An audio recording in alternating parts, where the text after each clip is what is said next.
Good to have you back on Mind Force. I'm your host, Nate Shear. Today's main themes are growth, resilience, truth, and self-esteem. Today feels pretty simple, but deep at the same time. Growth, resilience, truth, and self-esteem. They sound pretty simple on paper. Living them gets a little more messy. Ken and I are going to talk about how these things show up in real life. When growth costs you comfort, when resilience feels thin, when truth challenges your identity, when self-esteem gets built the hard way, maybe the right way, the more proper way. Ken, let's start with you. Who are you beyond titles and roles right now? My name is Ken Miller. I live in Blaine, Washington, and the simple one is I'm a kind and gentle man today. I'm 63 years old, mixed heritage, and father, grandfather, husband, and all around nice guy. That's awesome. We need a few more of you. Where are you Yeah. hiding? What season of life are you in right now? Well, that is defined by the individual. Most people would say I'm older individual. I'm 63 years old, but many times my wife will tell you I act like I'm about 20, but I'm 63. I'm a grandfather. And I'm in that, that I'd say that last quarter, I hope it's a quarter, but that last quarter, I'm hoping for another good 20 years of giving back to communities and giving back to my family and also treating myself with some self-respect. Awesome. Yeah, age is just a number. I'm coming up on Mhm. 40 and I feel like more in the 20s. I say 29 when people ask. It's a little bit easier. Well, Ken, I'm curious, what pulled you into this conversation today? I love being on podcasts. I love being able to express what I don't see a lot of, which is just one man's opinion and or experience what he believes is truth and then be able to express those because there's a lot of people I think are uncomfortable expressing their truths or they Mm, haven't defined them. So I come on shows like this and I'm just so thankful, Nate, that you've given me the opportunity to, again, share my truth. I've experienced things that many people will never experience and have never experienced. That's my truth. And I hope be able to express some of that. But mainly, I just want to give people some hope, some sense of if he can do it, maybe I can do it. And maybe this is just food for thought or something I can ponder over in my health, wellness, and growth. absolutely. Well, Ken, thanks for coming on the show. I think the whole purpose behind the podcast, I've been asked like what the core of it is. And I think it's just connection at its core. I mean, Mhm. there's so many different things we could go through, but I feel like that's the real way we get through life. Like you mentioned, not sure if it can be done. You feel like you're trying it on your own. It's not until you hear it from someone else, I feel like it becomes real. Like, "Oh, someone else did it. Cool. I can do it." I think a lot of times we spiral and we get into different things in our head, and you're thinking you're the only one that's been through it. With 8 billion people on the earth, you're probably not the only one that's, been through that situation. So, find somebody else, find that connection and get through whatever it is. Well, Ken, your warm up question is what's one belief you've had about success early that you'd probably laugh at now?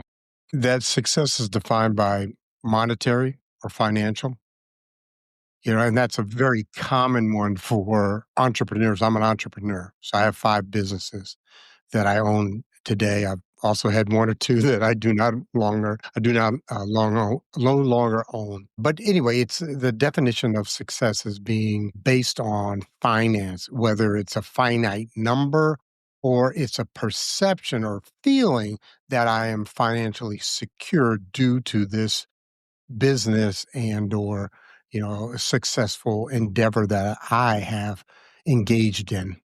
So I laugh at that now. It's so interesting too, because it's come up on the show so many times. I've had full like episodes around it where, someone believed if they got this house or that car or they got something, that would be it and they would be done. It's like that's not how it works. And, time and time again, they found relationships more important, the people more important, all these things that we're social creatures at our core. So yeah, it's a good reminder. I think, there's never enough like reminder of bringing that up time and time again. Like the money is gonna fade away. You need the people and things like that. I saw something from a pastor the other day. He was on stage and he was saying, I have to go to deathbeds and do the departure Mhm. And he's like, I've never once had someone say, bring me my snowboard or bring me my boat, bring me my golf clubs. Every time it's bring me someone I love. And that's what you want on the way out, not to make it morbid, but those are the things that are more important. Well, Ken, before we get too much further, I'd love for you to ask me a question. So, a question I have for you, what is the best guest? What is the manifestations of their communications actions that make a very, very good guest for your show? That's a good one. I think there's a lot of good ones. I think, I couldn't narrow it down to one, but I would say anyone that has like the good conversational skills, anything where we can go back and forth. The only ones I've really had challenges with, like sometimes it's difficult where one is talking and I can't figure out where I fit in, and then I try to step in and then I step on them. And so I guess it's a good dance partner. Maybe that's the reference where you know when to step in and, not two left feet and stepping all over each other. But anyone where we're having a good conversation. Because I've had some people, they're like, I'm afraid to come on the show. I don't know if what I'll say is good enough, quote Mhm. unquote. And I'm like, we just have to put stuff out there. We have no idea what resonates with who, what connects with who. I'll take a lot of different people from a lot of different backgrounds because we're not sure what's going to connect. Sometimes that makes me a little sad. I'm like, I don't know if my stories are good enough. I don't know either, but let's get them out there. Let's try. I Right, don't know. That might be the right. story that someone needs. So I think sometimes we internalize too much, like, oh, I'm not good enough or something.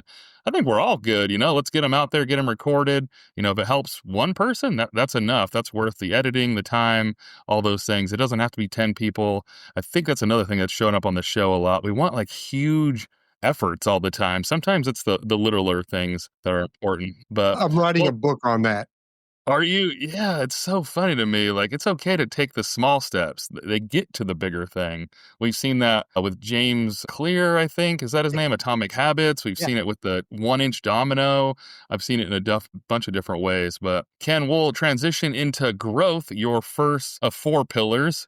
So, when did growth start feeling or stop feeling exciting and just start feeling uncomfortable for you? Well, I think it might be opposite.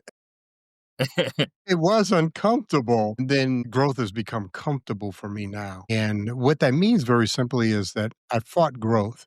So let's change the term growth to maturity. And then there's even a higher level called discernment. And what I had was let me give a real quick background. So people have to understand where I've come from to understand why I talk from the platform I talk today. So very simply, I'm a foster child. I did 6 years of foster homes. I was adopted at age 6, grew up in upstate New York, then moved to Anchorage, Alaska. I was a precocious child. I was a National Merit Scholar. I was accepted to Harvard. I went to Dartmouth College, got my degree there. Unfortunately, I tell people I majored in fraternity with a minor in drinking. That was my major and minor. And so when I got out, I was a full blown alcoholic at age 21. I went to treatment, got cleaned up, went into the corporate world, did very well for 2 or 3 years, relapsed. And then I was to spend the next 20 years homeless on the streets. I'm also a 3-time convicted felon, and I've spent many years behind bars. In 2007, I was released from prison the last time with no skills, no marketable anything that I could offer. Worked in a warehouse part time. And today, I've been clean now 21 years. Last September, I celebrated 21 years. I own 5 businesses. And by all measures of success, I am a successful man.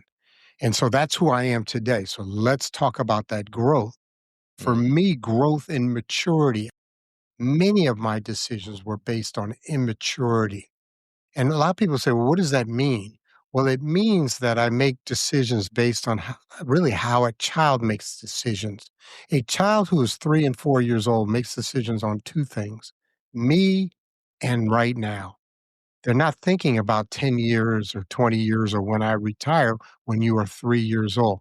They're not thinking about others. They're thinking about, I'm hungry. I want to play and I want to do it now. I continue that immature decision making literally into my 40s. And then mm, really until there was a very pivotal moment where I made a decision to become mature and make decisions based on long term and make decisions. I love it based on connections, which means the community and my family and loved ones.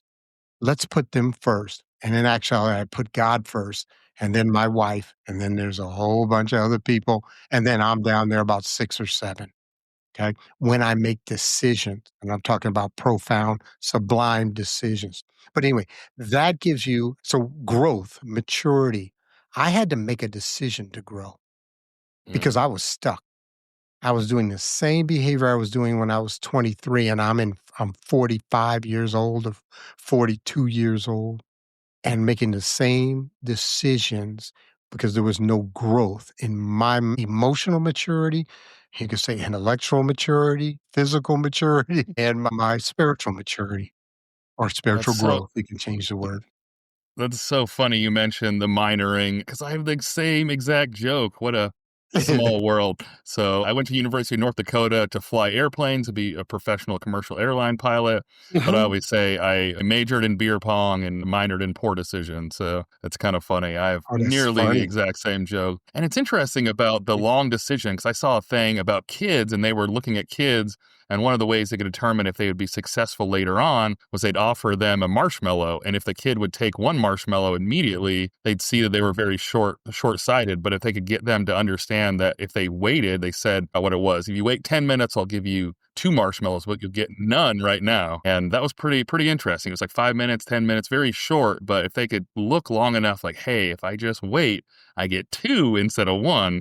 But a lot of them still took the one right away because they're kids and, like you said, That's immature. famous. It's a famous experiment in behavioral science. It's a Yeah. heuristic. We call it a heuristic. What the manifestation is this is that to make decisions long term, you have to do things today. But what it also means is that you have to preclude pleasure and you have to absorb pain. Those are the Mm, two things that are difficult for humans. And so there's pleasure in the now, and then there's also putting off discomfort in the now. But for success and growth and maturity, you have to be able to do that and do that on a consistent basis. James Clear talks about that in Atomic Habits. And it's about those small incremental habits that in the beginning, especially, are discomforting. That's the word I use, but they're all on the what I call the wavelength or the scale of pain, and it's just a low level pain, it's discomfort. that makes sense. So you said you got out the last time, out of curiosity, the last time you got out, had no skills. What age was that? It was exactly I got out in '07 and I was born in '62, so I was 45 years old. So what would you say to somebody like, "Oh, I'm too old. I can't learn new tricks." You're incorrect. What I would say to them is that there's always the beginning, which is today, and you have the rest of the future, which is unknown for 99.9% of us. And so why not start I could have again gave up. I've been down it was the 3rd time I got out of the penitentiary. First 2 Mm, times, I went back to the same behavior and actions, and they gave me the same results. Now I had to and believe me, it was discomforting to not use. It was discomforting to not spend my money right away. It was discomforting to go down there and ask for a job to, work in a warehouse picking, materials. My ego, hey, I'm an Ivy Leaguer. Hey, I used to, be a corporate superstar. Yeah, well, right now, you just need to get a job and yeah, you that's need to save up interesting. your money to do XYZ. And so anyway, I did those things and you, the listener who is maybe at that position, because we come out of that many times out of especially drug addiction. We come out of that out of bad relationships or relationships that have gone. We come out of that just waking up one day and saying, hey, I need to make a change. I need Mm. to grow. I need to mature. So how do I go about doing that? And very simply, I'll make this quick because we could spend 45 minutes just on this.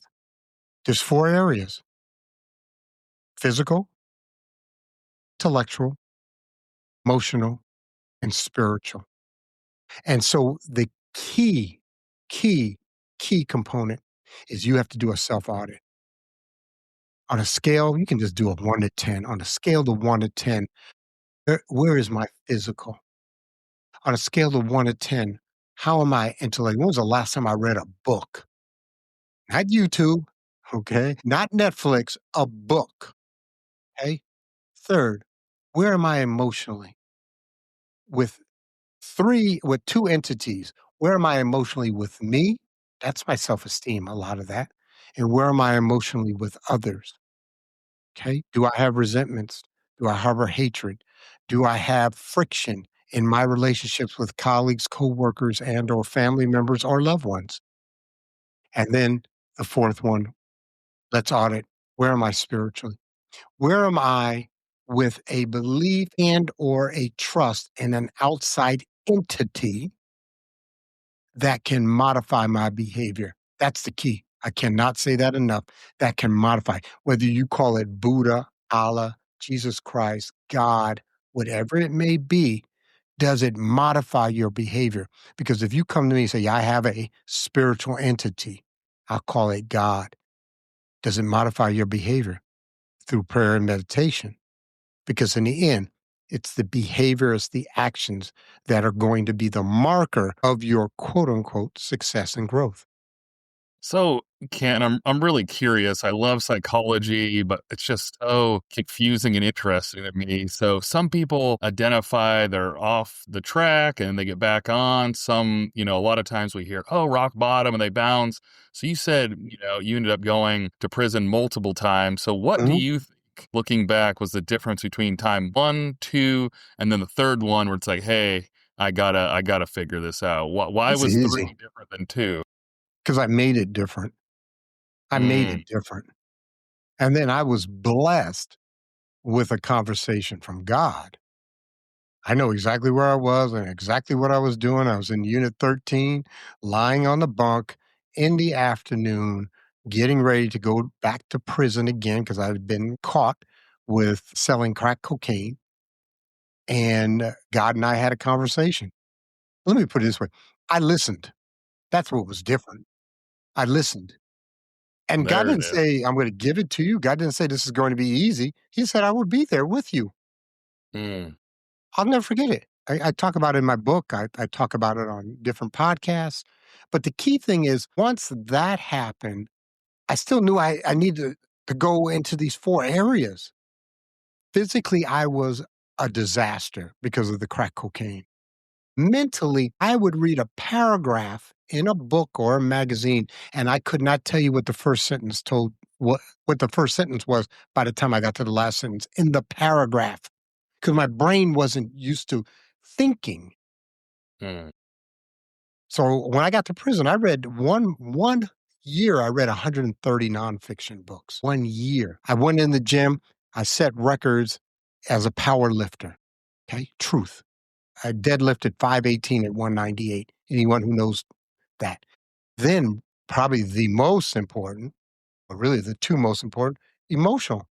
I went and sat down with a counselor and shared my secrets because my secrets were really was the probably the biggest bugaboo or the biggest Mm. impediment to my growth was my secrets. Because my secrets told me I was less than. My secrets told me I wasn't worthy of success or good things in life. That's my secrets. So I sat down and took away the power of the secret. And then I started my investigation into the spiritual. And I did. That's all. I investigated. I mean, I went to Islamic services. I went to Christian services. I went to a Native American. What? This is in prison service, and I'm very comfortable with my spiritual presence in my life. I use it to modify my behavior, but it's rare that I have to go into prayer. It's very rare because I only pray for God's will. That's the only thing I pray for. I don't pray for people's health. I don't.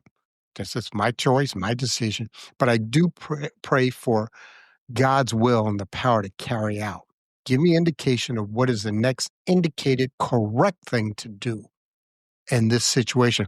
But my life is so smooth. It's so easy. I do life well. It's another thing, Nate, I talk about, and I wanna say it here. I am well. I am well. I am competent to life, and I make good decisions for me and my loved ones, especially for my loved ones, and for me too. But I'm competent to life. And so what that gives me, so I don't do a lot of self-help, but I did 10 years. I don't do a lot of that anymore because I don't have the capacity, or I choose to take that capacity and volunteer and mentor and be with the family, to do podcasts, things like this, to give back. I'm not working on me all the time. That was the whole thing when you had talked about that earlier. My book that's coming out, or will be coming out this year, is I'm good with good. Hmm. I'm good with good. I'm not just good to great. I'm not about greatness in anything. 89% of the people do not have the capacity to be great in anything. I will Hmm. never outrun Usain Bolt, excuse me. Never. Okay. I'll never outlift Ed Cohn, who's a very famous power lifter. Never. I don't care how long I train to be great, but I'm good with good because then I can then give out with the connections that I've created. Hope I Yeah. didn't go too long on that one. No, no, that's good. But we will transition to the next one, which is resilience. I'm active duty military, and so we love to say, "Oh, resilience is the ability to bounce back." And sometimes I think the definition's a little blah. So, how would you define resilience? Well, we have a term that we use in the speaking world, the comeback from the setback, the comeback from the setback. And what it really means is, at least this is my definition, it's the ability to take an experience or an event, but it's an experience of pain, and being able to take away the power of that past memory and or pain, and engage in actions that won't recreate it. Mm, Okay. So I'll give you an example. My father shot my mom 6 times, shot her, mm, and then came to shoot me at my job, went to hers. And when that happened, and I went to the hospital, my mom was in pre op, all that blood coming through the sheets. I'll never forget that because she's getting ready. I just came in, right after the shooting. And I had just one emotion, which was hatred mm, toward my father. And I used that for a lot of years to justify my addiction and alcohol. And I had other ones too. I had other secrets that I used. So that was a setback. That's a profound setback. How do I come back? And I mean come back to wellness, because I was born an innocent child. I was a good kid. I was afraid, but I was a good kid. And how do I come back to that state of being of grace within myself and in my relationship spiritually? And I can't do that harboring hatred. And so my dad and I, years later, we spoke, and I let go of that. And I let go of that rationalization or excuse, but more importantly, I let go of that taking up space that an emotion would bring up anything that would trigger a thought of my father. And now I don't. I have true, Nate. I have no resentments, not a single resentment toward any human being in this world, and including myself. So that's a part of resilience. And I speak on this from the stage, and there's a process that we go through, or we can, that I suggest. But the key to resilience, the key is truth. It's truth. interesting. Yeah, So one it's the thing I'd key. like to ask that I feel like it comes up quite a bit is the thought of people believing that they're letting the other person off the hook or something to that effect. What are your thoughts to listeners like, well, no, that's not fair because then they get off No, free. no. So what you're doing is you're saying that I am judge, jury, and executioner. and I will sentence you to pain or discomfort because you've created pain or discomfort within me. Hmm. But believe me, unless you physically can manifest this, and I don't recommend it, because I've done that. I've gone to kill people on 3 occasions, 3 on the Hmm. streets. I was a drug dealer. I was a drug addict. Okay. And in that world, we have scripts that we believe we need to play out. And there were Hmm. people that quote unquote disrespected me, that the only way in my immature mind was to hurt them. So I Oh, go that to makes shoot sense. people. And I remember somebody said, were you going to kill him? I don't know. I was going to shoot him if they, I don't know, the bullets. I can laugh at this now because this is 20, 30 years ago. But anyway, going back, that's one of the key components is identifying this truth, be able to let go of that emotion that comes up in the present.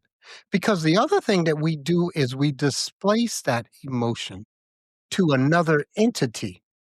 We kick the dog, we holler at the children, we get into argument with our wife and had nothing to do with them.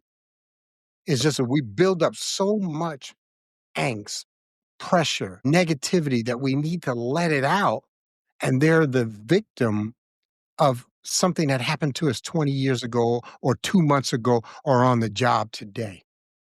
That's so funny. I went through a training with the Arbiter Institute. They do outward mindset training. And one of the things I'll always remember is there's a scenario and they go through it and like the husband and wife are arguing. And I think the title of it is It's Not About the Dishes, which I always thought was funny. Arguing about you didn't put the dish away. You put the dish in the wrong way. And it's not actually, there's something else. Maybe Many times. sometimes it really is about that thing, but I think most of the time. One thing I'd love to ask you, Ken, I'd love to do a dissertation on this. I have Okay. my master's, but I don't know if I'll ever get to a doctorate. But if I ever do one, it's on this. And so I'd love to hear your opinion. Why do you think that some people use difficult times and difficult upbringings to catapult themselves into amazing things and then other half into drugs and alcohol? And, there's a fine line. Something happens where you use it for good or not for good. And what is that? What happens? What happens is that there's an internal conversation. So we speak to 3 entities. You see, I use the word entities a lot because it's very encompassing. So we talk to others, which is the external. We talk internal, and we talk to a spiritual presence if we believe in one.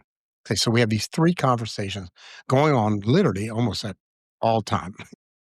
A lot of times we're not in the spiritual. Like I said, I don't pray that often because, quote unquote, I don't need to pray that often. That's just my opinion and my truth. But we have these conversations external. But the key one is that internal, it's self talk. Okay.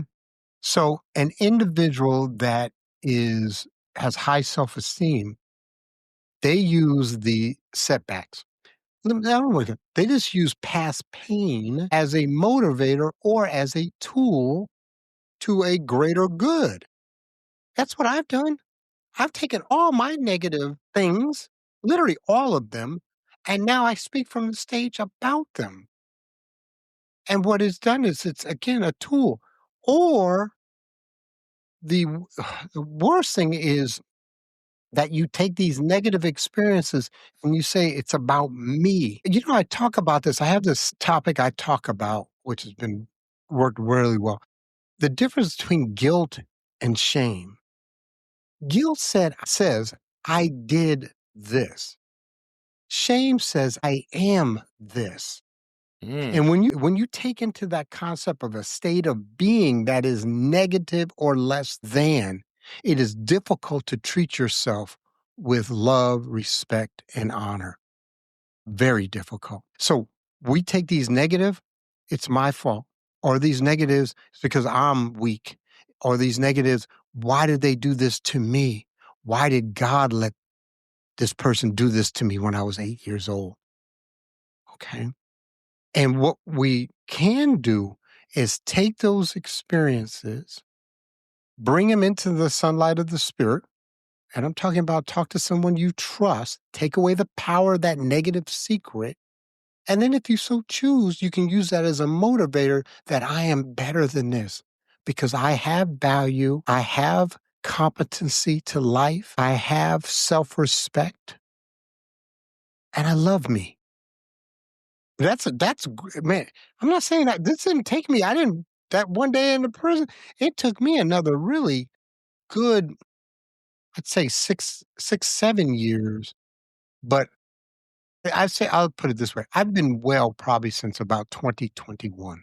Okay, I got out in '07. So let's say it took 14 years to get to the level where I feel well now. And I've been well for years now.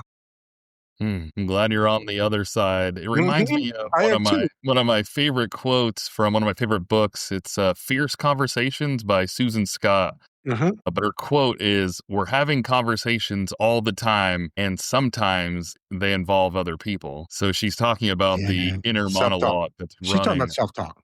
Let me all the say time. something to that. This is a very good, and I want the listener to hear this too, and I want you to hear this, Nate. I can tell more about your self-esteem by how you take a compliment than by how you take a criticism. Okay. Because if I give you a compliment and you deprecate it, or you try to defer it, or you try to diminish it, or you try to give it to others, that tells me it's not in congruence with your self talk about your value, whether it's a specific event or an experience or as a whole. If I come up to you and say, "Hey, Nate, man, you are good people." That was like the highest compliment we could give on the streets. We just said good people. "Man, you are good people." "Oh no, man, I had the problem with my wife, and hey, I didn't do too good in the unit exercise we just did." Blah blah blah blah blah. Blah. Because it's not in alignment. Hmm, But if I give you a criticism and you're like, "Oh yeah, yeah, I'm gonna work on that," because that's in alignment with your low self-esteem of your competency and value. So, that's anyway, interesting. it's a Yeah, that's a good endorsement, one. sorry. Well, we'll transition then. We'll segue because I'll jump ahead to self-esteem. I had truth on the list, but we'll go to Let's do truth. self-esteem. We got a couple minutes, let's do truth. Because Oh, it's no, my I'll come back. I'm just okay, you'll saying come back. because we're Okay, on let's put it okay, self-esteem. as long as we come back, because truth is my fundamental. Absolutely. If I had one word, it's truth. Truth. Okay. So, where did your self or sense, I should say, of self-worth originally come from? How did that transition start all the way back then? Well, it started as a child because my adoptive mother, Irene Miller, gave me a high sense that I was valued and loved, period. Hmm. So I had it. Then when I went into my addiction, wasn't even really my addiction. I went into college broken at age 17. I went to college at age 17 broken.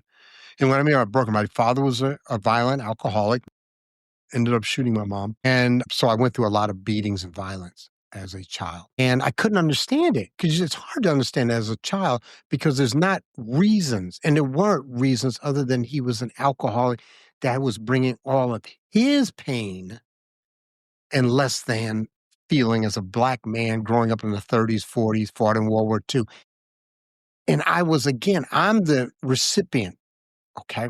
So believe me, I could talk about this for a while, but I understand my father. I even understand why he shot my mom. I just understand. It doesn't mean that it was all right, but I understand. Okay. Had the myself, then I did a lot of actions. This is one of the worst feelings in the world is when you wake up and you don't trust yourself. You Mm, don't trust yourself to make good decisions. And I didn't for 20, 30 years. I would wake up to me and I'm like, dang, it's me. And I got to navigate this world and I make a succession of poor decisions. And so once I started making good decisions, and I can almost give you the date.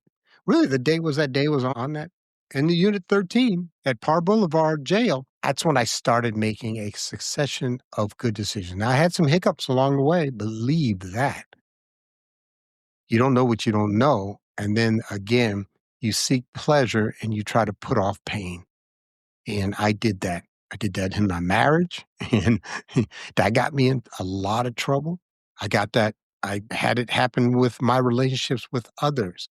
Again, what my main indicator of conflict is friction between others. If someone's mad at me, there's a reason. Usually there's a reason. Sometimes it's not me, but many times it is me. I need to look at what is my behavior? What did I bring to this set piece for this friction to begin? Okay. And then I work on it. A lot of times I make apologies or amends. I used to. And again, I don't mess with people these days. I haven't made an apology in a long time because I don't have friction. I don't see friction. Nobody brings to my attention because believe me, if it's something in the family, my wife will bring it to my attention and I've caused friction. Yeah, it'll definitely get there. So on the show, I love to try to push out actionable tips. I Mhm. feel like a lot of times in books, you hear kind of hypotheticals and things I like hate that, it. but I love to give Yeah. things that people can take. So in the self-esteem realm, how do you build it? You said it, you kind of, overcome growth and went through things for many years. What's a tip someone listening today could start to rebuild and continue to work on self-esteem? First thing, Six Pillars of Self-Esteem by Nathaniel Brandon, period. Six Pillars of Self-Esteem by Nathaniel Brandon. He has another book called The Psychology of Self-Esteem, Psychology of Love, but the key one is the six pillars. Read it. First, you got to understand what self-esteem is. There's only two things. It's competency and self-worth. Self-competency, we call efficacy of self, but the ability to make good decisions is one. Because if you make a succession of good decisions, how can you have high estimation of your ability to navigate the world? And then the other one is self-worth. Am I lovable? Am I Hmm. lovable? And there's a whole component. So those are two components of self-esteem. So that's the number one. Number two, you got to self-audit. You again, we talked about that. You got to self-audit, okay? To do and another thing I wanted to say is I agree with you wholeheartedly. I'm not about theory. I'm not about talking to you from this level about some theory. I'm about actionable steps that you can take. And then number three is you need to self course correct. And you also, I'm a big believer in being accountable to others outside of self. We've let ourselves down thousands of times. I can't tell you how many times I got my paycheck and said, I'm not going to smoke crack cocaine. I cannot tell you. Or I'm not going to go to the bar or drink or to the club, whatever. I can't tell you how many times. It's hundreds, if not thousands. Okay. So we let ourselves down, but and this is again behavioral science.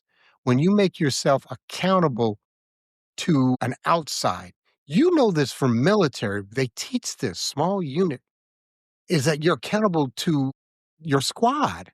You're accountable to the smallest unit, then we can grow up into, platoon and go company, all that. But you have a squad.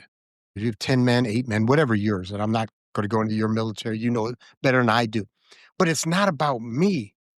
I'm there for them. I'm accountable to them to accomplish the mission.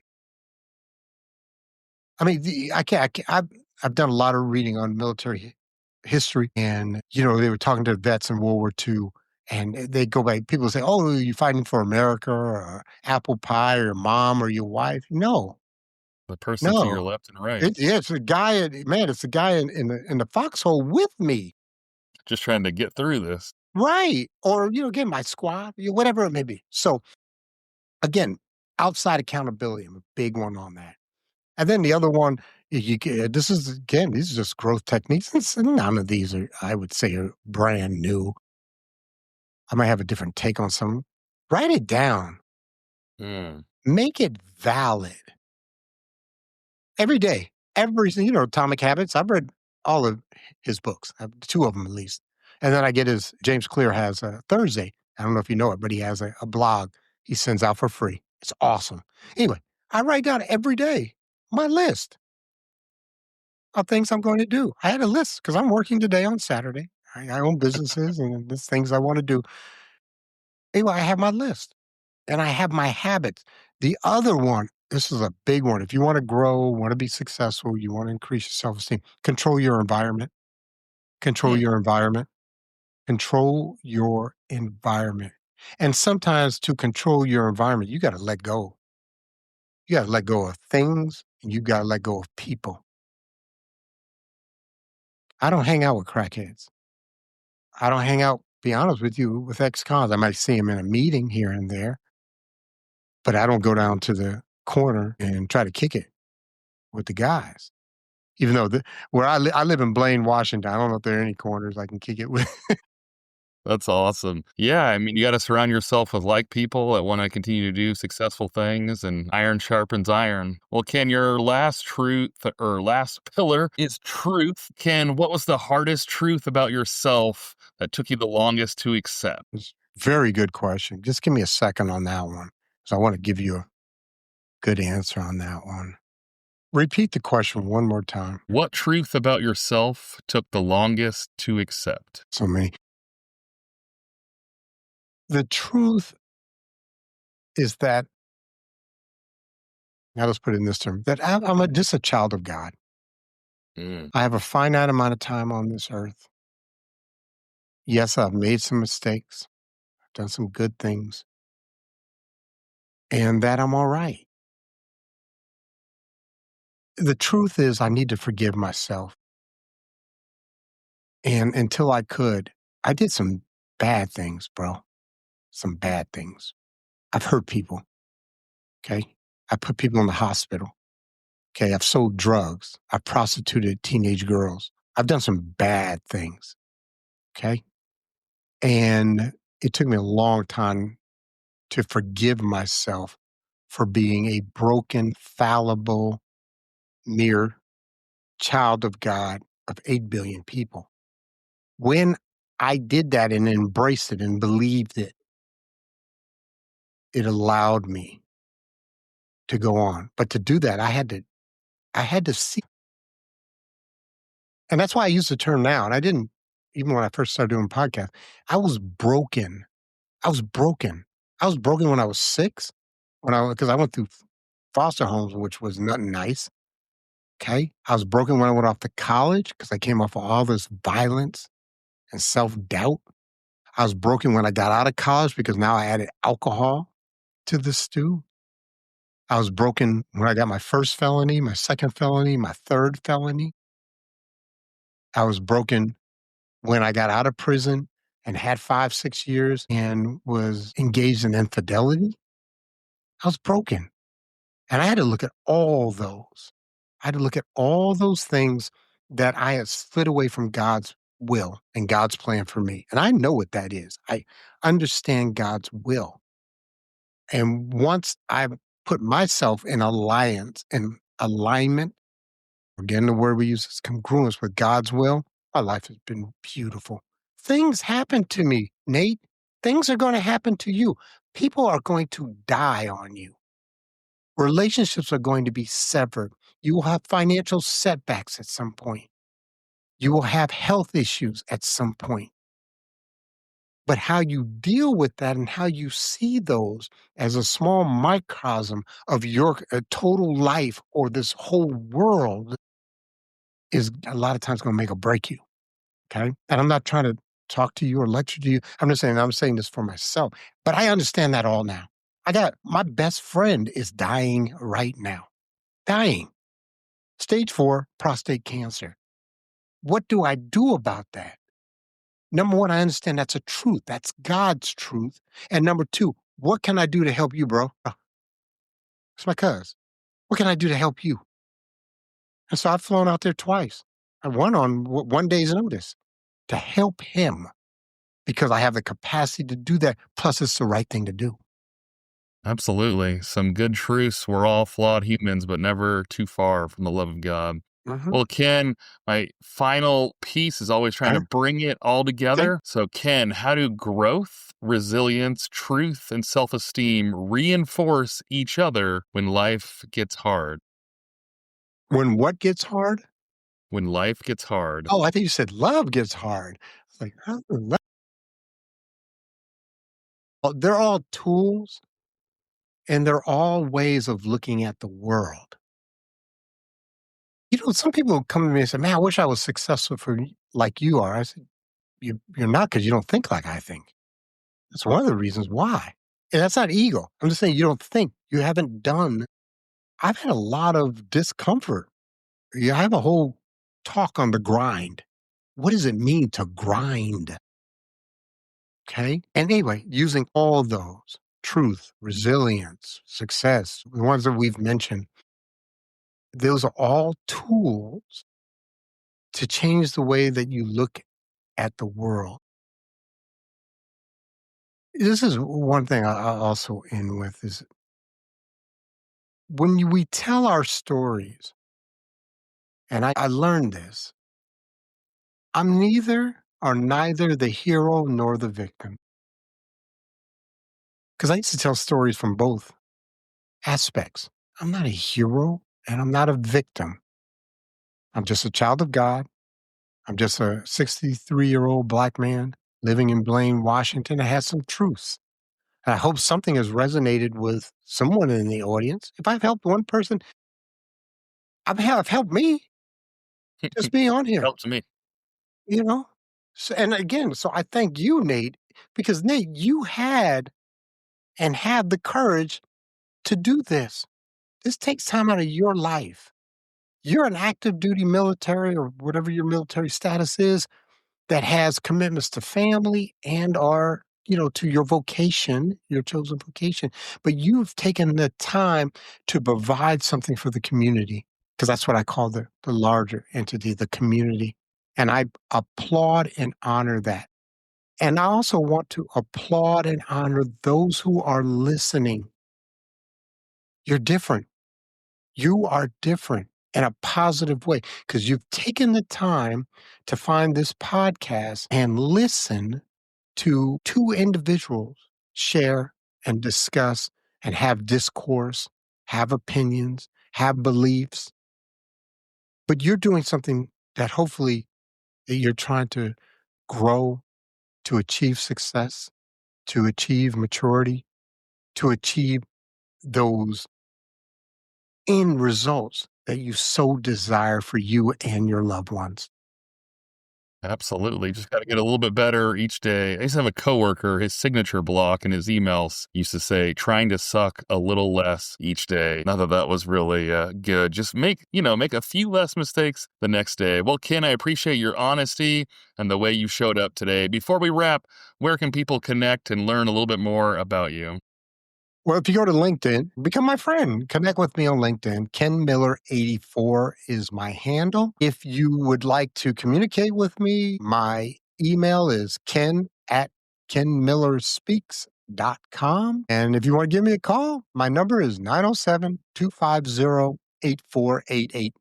I've had people from podcasts contact me and we've sat down and had lunch or dinner. They have Nice. flown up to That's literally awesome.